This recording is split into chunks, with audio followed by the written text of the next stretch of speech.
on va étudier les asymptotes de la fonction f de x égale x cube moins 1 sur x carré moins 4 et en esquisser le graphe. Donc on commence par déterminer son domaine en cherchant les conditions d'existence. Ici on a une fraction, donc il faut que le dénominateur soit non nul. Donc x carré moins 4 différent de 0. Si et seulement si x carré est différent de 4, c'est-à-dire x doit être différent de 2 et de moins 2. Donc le domaine de ma fonction, c'est tous les réels sauf 2 et moins 2.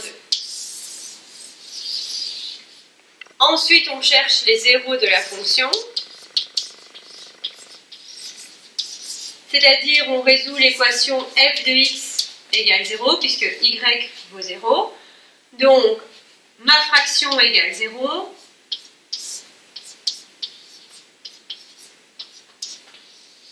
C'est-à-dire, mon numérateur vaut 0. J'isole mon x cube, donc x cube vaut 1, c'est-à-dire x égale racine cubique de 1, ou 1, qui est accepté puisque bien dans le domaine de la fonction. Ensuite, on dresse le tableau de signes de ma fonction f.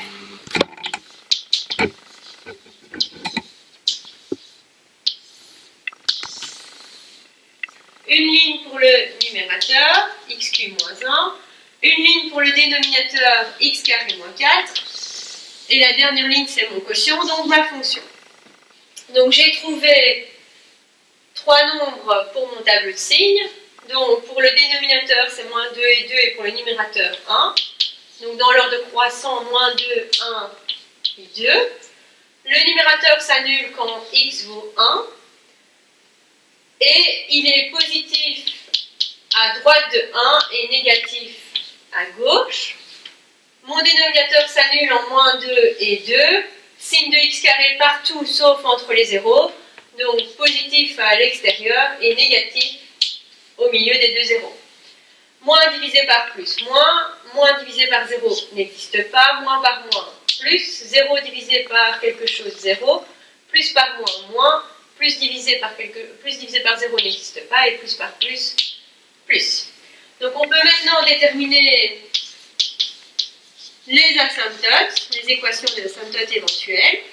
Donc on regarde d'abord ce qui se passe en moins 2 et puis on regardera ce qui se passe en 2 pour les asymptotes verticales.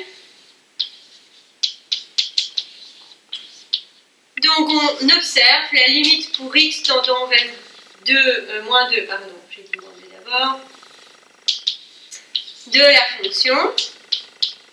On vient regarder dans le tableau de signes. Donc au numérateur, on a un nombre négatif, au dénominateur, on a 0, et un nombre sur 0 donne plus ou moins l'infini. On a donc bien une asymptote verticale d'équation x égale moins 2.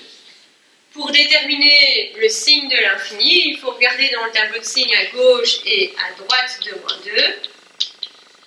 À gauche de moins 2, c'est moins l'infini, et à droite de moins 2, c'est plus l'infini.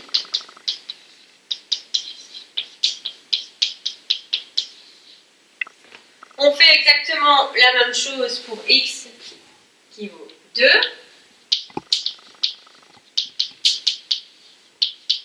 Donc cette fois, on calcule la limite pour x tendant vers 2 de f de x. On regarde dans le tableau de signes, on a un nombre positif sur 0. Ce qui donne plus ou moins l'infini. Et donc, on a bien une asymptote verticale d'équation x égale 2. On regarde du côté droit et du côté gauche de 2. Du côté gauche de 2, on a moins l'infini. Et du côté droit de 2,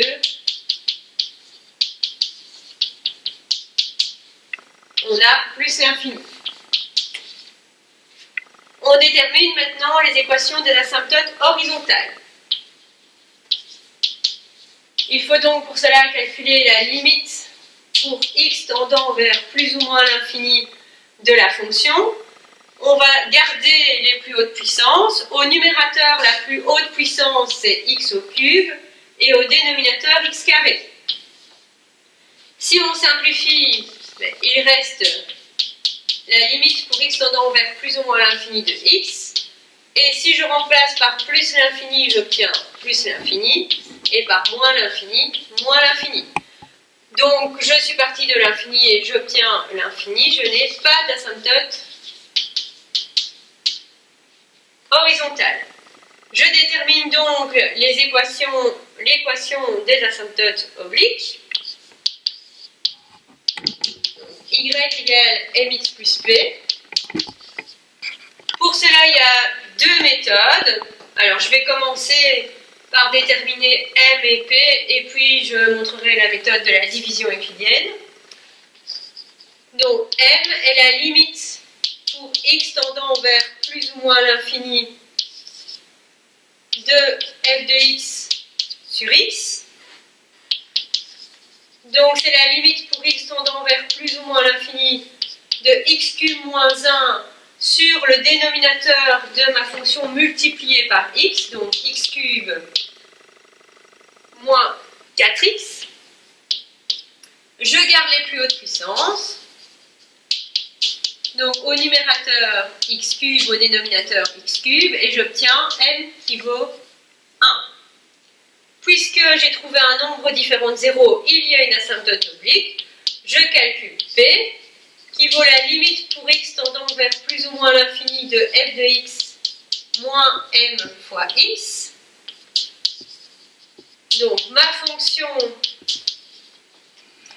c'est x cube moins 1 sur x carré moins 4, moins m, donc 1 fois x.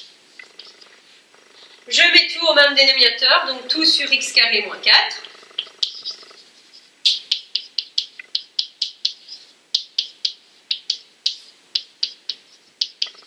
Donc je vais devoir multiplier moins x par x carré moins 4.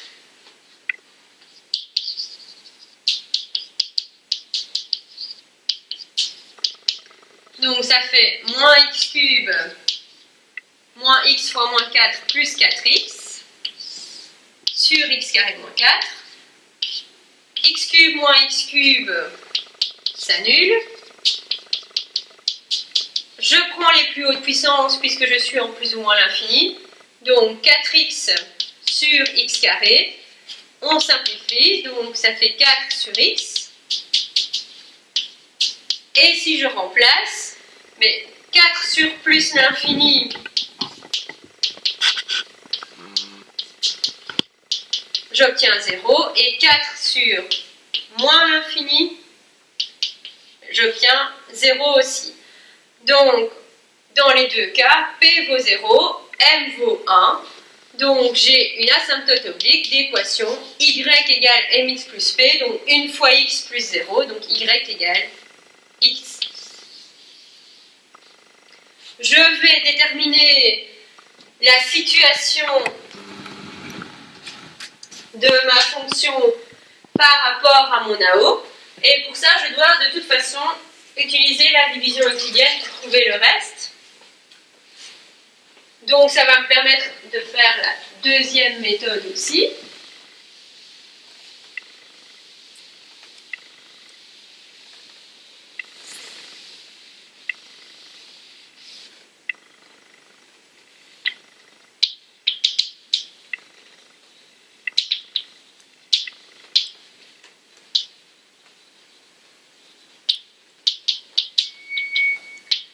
Donc, je dois diviser x cube moins 1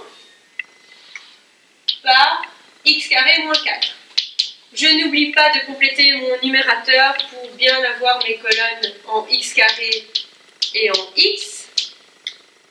Je divise x cube par x carré, ça fait x. X fois x carré, x cube.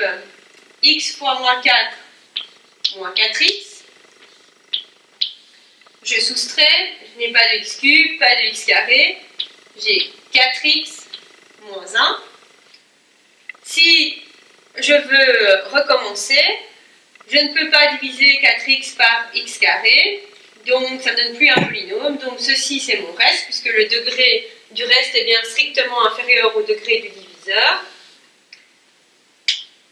Donc, mon reste, mon quotient qui me donne bien la haute d'équation y égale x, et ma fonction que je peux réécrire sous la forme q de x plus r de x sur d de x, c'est-à-dire x plus 4x moins 1 sur x carré moins 4.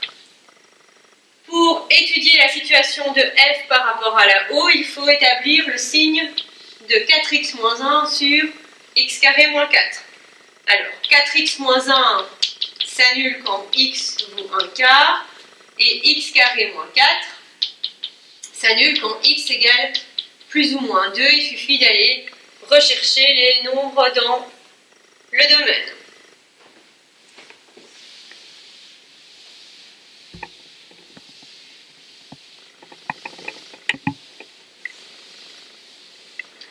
Donc, une ligne pour 4x moins 1, une ligne pour x carré moins 4, et une ligne pour le quotient R sur D de x, qui correspond en fait à f de x moins q de x, c'est-à-dire f de x moins là-haut. Donc, moins 2, 1 quart, 2. Au numérateur, j'ai un premier degré qui s'annule en 1 quart, donc signe de x à droite, plus à droite et moins à gauche. Au dénominateur, c'est la même chose que pour ma fonction, 0 en plus ou moins 2, et signe de x carré partout, sauf à l'intérieur des zéros. Moins par plus, moins, ici ça n'existe pas, moins par moins plus, 0, plus par moins, moins, n'existe pas, et plus par plus, plus.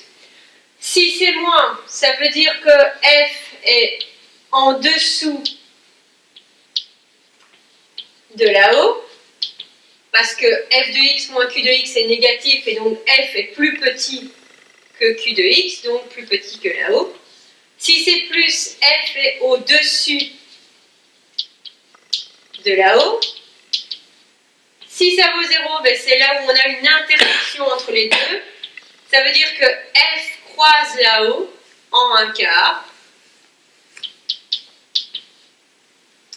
Moins f est en dessous de là-haut et plus f est au-dessus de là-haut.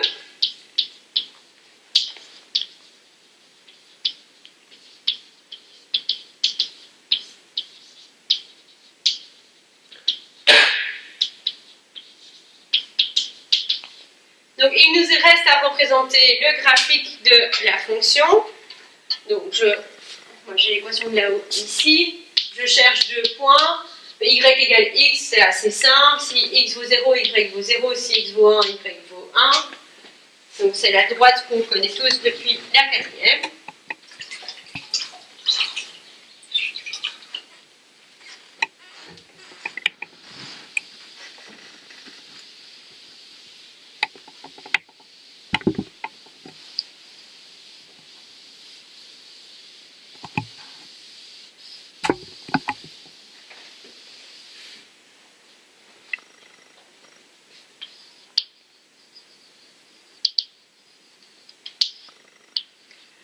Alors, un axe X, un axe Y, le repère sur chacun des axes.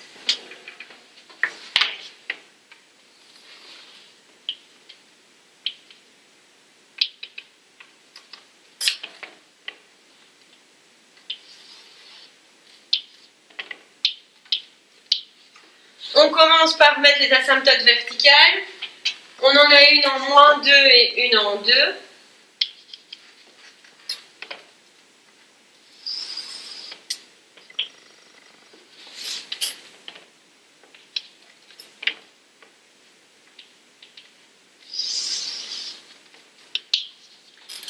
On met l'asymptote oblique, donc 2 points 0, 0 et 1, 1.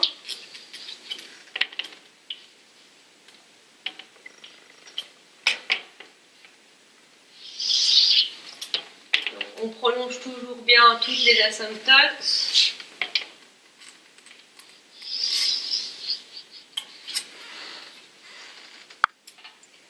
On a 1, 0 en 1. On sait qu'à gauche de moins 2, la limite c'était moins l'infini, donc on est vers le bas. À droite de moins 2 plus l'infini, donc on est vers le haut. À gauche de 2 moins l'infini, donc vers le bas. À droite de 2 plus l'infini, donc vers le haut. Et on regarde la situation par rapport à l'asymptote oblique. Donc avant moins 2, on est en dessous. Donc avant moins 2, on reste toujours en dessous de là-haut. Entre moins 2 et 2, on est d'abord au-dessus. Puis quand on arrive en 1 quart, c'est-à-dire 1 quart, puisqu'on est sur là-haut, la fonction vaut aussi 1 quart. Donc, on est d'abord au-dessus jusque-là, puis on passe en dessous, on passe par le 0, et on revient vers l'asymptote verticale. Et puis, après l'asymptote verticale, c'est-à-dire après 2, on revient au-dessus de là-haut. Donc, on reste toujours au-dessus de là-haut et on s'en rapproche.